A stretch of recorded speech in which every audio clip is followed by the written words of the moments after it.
मित्रांनो, शो टायमिंगच्या 10 ते 15 मिनिटांनंतर मी साधारणतः थिएटरच्या आत जात असतो, कारण मला सुरुवातीच्या जाहिराती बघण्याचा खूप कंटाळा आहे. मला अजिबात इंटरेस्ट नसतो. थिएटरमध्ये अंधार असला तरी स्क्रीनच्या लाईटमुळे आत किती जण आहेत याचा अंदाज मला येतो आत गेल्यावर. तुम्हाला येत असणार. फर्स्ट डे फर्स्ट शोला ऑडियन्स असंही खूप कमी असतात. त्यात मराठी सिनेमांना तर अगदीच नगण्य असे असतात.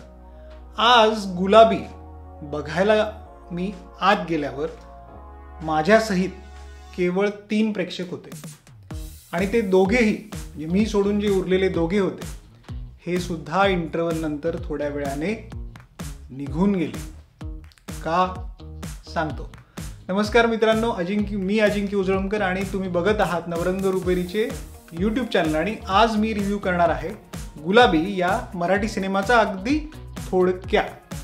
मित्रांनो, रोजच्या धावपळीच्या आयुष्यात नातेसंबंध जपत स्वतःचं आयुष्य जगणं विसरलेल्या स्त्रिया एकमेकांना एखाद्या ट्रिपमध्ये भेटतात किंवा काही कारणाने भेटतात आणि पुन्हा एक वार आयुष्याचा नव्याने अर्थ शोधतात, स्वतःसाठी जगणं शिकतात.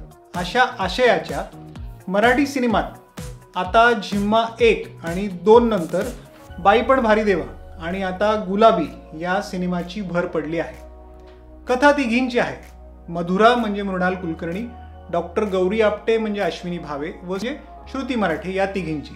योगायोगाने या तिघी राजस्थानच्या ट्रिपवर एकमेकींना भेटतात. ओळख होते आणि नंतर घट्ट मैत्री होते. मग शेअरिंग होतं एकमेकींच्या पर्सनल आयुष्यात असलेल्या एकाकीपणाबद्दल, दुःखाबद्दल. यातून पुढे या तिघी एकमेकींना कशी साथ देतात ही कथा.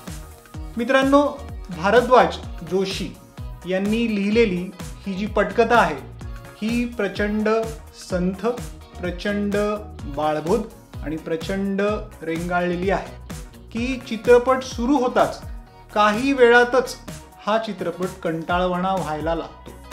पटकथेत इतक्या त्रुटी आहेत की चित्रपट कुठेच पकड घेत नाही. या त्रुटींची खरं तर एक मोठी लिस्ट मी इथे तुम्हाला वाचून दाखवू शकतो, पण उगाच हा व्हिडिओ लांबेल म्हणून असो.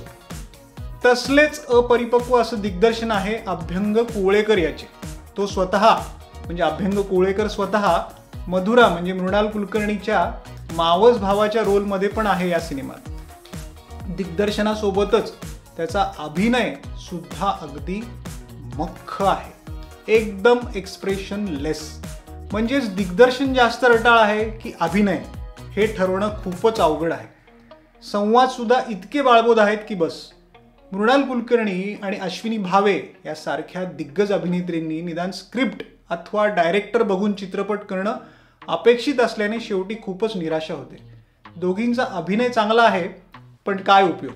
पटकथा, संवाद आणि दिग्दर्शन या तिन्हीत काहीच जान नसल्याने या दोघी तरी या चित्रपटाला किती सावरणं. श्रुती मराठेचा अभिनय सुद्धा अगदी ठीक असा म्हणावं लागेल.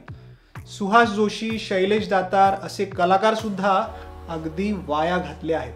सिनेमॅटोग्राफी आणि संगीत या 2च चित्रपटाच्या जमेच्या बाजू आहेत. एकंदरीत झिम्मासारखा सिनेमा बनवण्याच्या नादात निर्माते मंडळींनी एकदम रटाळ आणि सपशेल निराशाजनक सिनेमा बनवला आहे.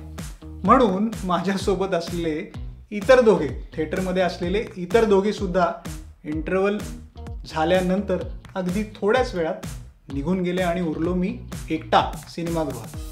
मिळालं तुम्हाला उत्तर का उठून गेले ते. आउट ऑफ 5 मी याला देईल 8.5 म्हणजे 1.5 स्टार्स, 1.5 स्टार्स. अजिबात मी रेकमेंड करणार नाही, बघू नका म्हणेल. मित्रांनो, तुम्हाला आमचा आजचा थोडक्यात गुलाबीचा रिव्ह्यू कसा वाटला मला नक्की सांगा आणि नवरंग रुपेरीच्या यूट्यूब चॅनलला सबस्क्राईब नक्की करा. धन्यवाद.